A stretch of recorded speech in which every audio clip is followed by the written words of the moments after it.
অন্ধকার,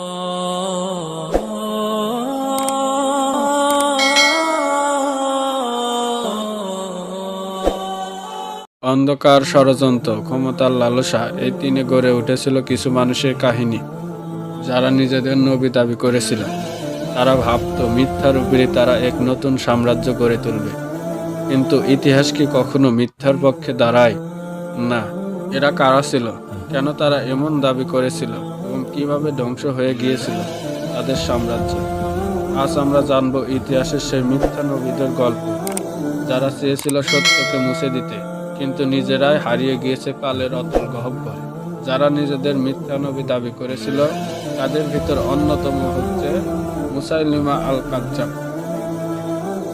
যার পুরো নাম মুসাইলিমা ইবনে হাবিব। সে আরবের ইয়ামামা শহরের বানু হানিফা গোত্রের একজন ধূর্ত নেতা। সে আরবের অন্যান্য গোত্রের মধ্যে ইসলামের সম্পর্কে জানতে পেরেছিল এবং নবী হযরত মুহাম্মদ সাল্লাল্লাহু আলাইহি সাল্লামের কাছে প্রেরিত নেতাদের মাধ্যমে ইসলামের বার্তা পেয়েছিল।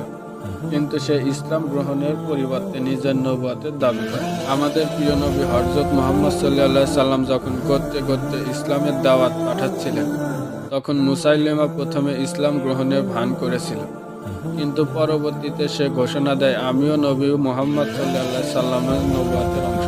সে দাবি করেছিল, আল্লাহ আমাকে বানিয়েছেন এবং আমার উপর ওহী নাজিল হয়। তার অনুসারীরা ক্রমশ বাড়তে থাকে, কারণ সে ইসলামের কঠোর নিয়মগুলো পরিবর্তন করার কথা বলেছিল।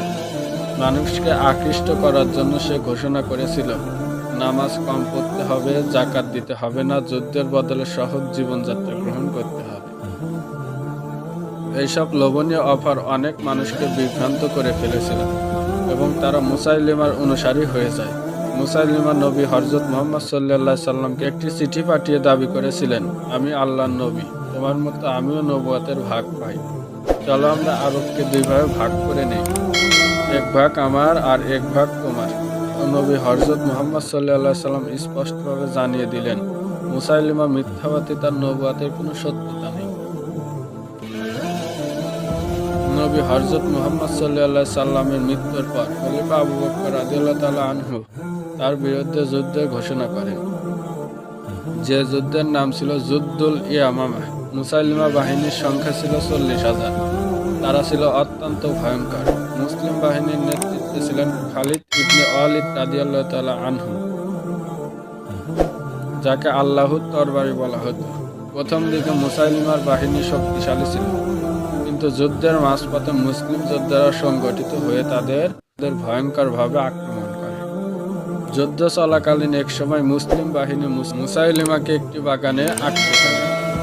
এই বাগানটিকে বলা হতো রহমানের বাগান, যা পরে মিথ্যার বাগান নামে পরিচিত হয়। সাহাবী ওয়াহশী রাদিয়াল্লাহু তাআলা আনহু, যিনি উহুদের যুদ্ধে হামজা রাদিয়াল্লাহু তাআলা আনহুকে হত্যা করেছিলেন, তিনি ইসলামে ফিরে আসার পর এই যুদ্ধে অংশ নেন এবং তারই হাতে মুসাইলিমার মৃত্যু ঘটে।